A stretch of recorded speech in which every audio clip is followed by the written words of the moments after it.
barusan dari IKN. Mas Anies, dengan berbagai kondisi yang ada di Jakarta, traffic jam, orang bermigrasi, bagaimana polusi yang terjadi, saya ingin dapat statement yang clear dari Mas Anies. Apa pendapat Mas Anies ketika kemudian Indonesia sentris itu ingin dibangun, mimpi besar anak bangsa sejak presiden sebelumnya ingin dibangun untuk memindahkan ibu kota dari Jakarta ke IKN. Silakan.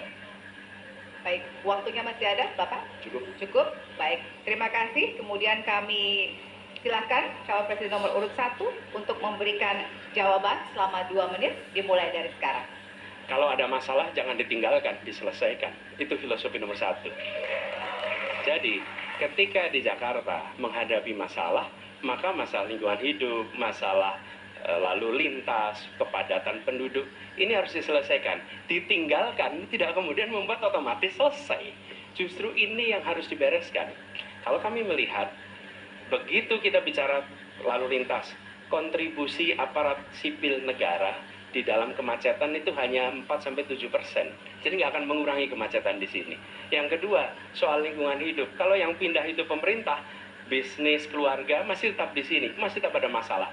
Karena itu kami berpandangan, masalah yang di Jakarta harus diselesaikan dengan transportasi umum yang dibangun. Kemudian yang kedua, menambah taman yang dibangun, transportasi umum berbasis elektrik. Dan itu semua dikerjakan untuk membuat Jakarta menjadi kota yang nyaman, aman, kota yang membuat kita bisa hidup dengan sehat. Itu terkait dengan Jakarta. Jadi, jangan kita meniru pemerintah Belanda. Mereka punya kota tua. Ketika kota tua turun permukaan, mereka pindah ke selatan, bikin di sekitar Monas. Ditinggalkan, masalah tidak diselesaikan.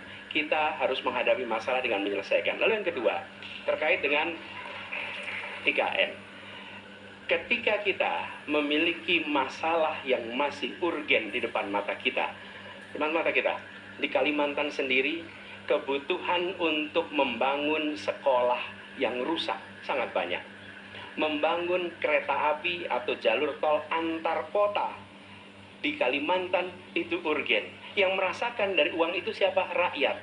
Sementara yang kita kerjakan hanya membangun tempat untuk aparat sipil negara bekerja, bukan untuk rakyat dan bukan pusat perekonomian. Baik.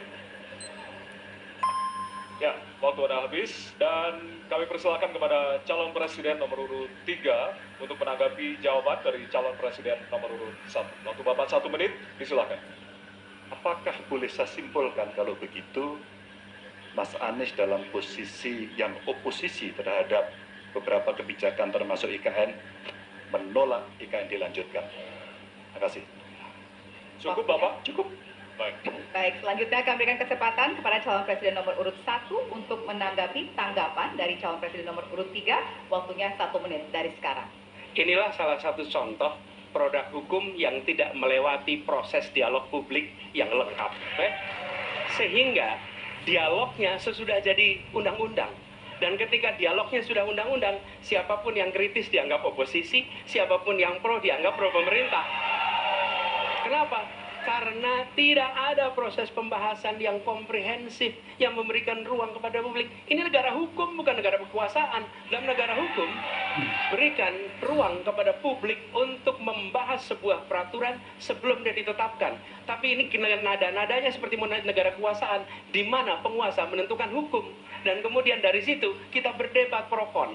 Kami melihat ada kebutuhan-kebutuhan urgen yang dibangun untuk rakyat. Kalau hari ini kita belum bisa menyiapkan pupuk lengkap, tapi pada saat yang sama kita membangun sebuah istana untuk presiden, di mana rasa keadilan kita? Oke?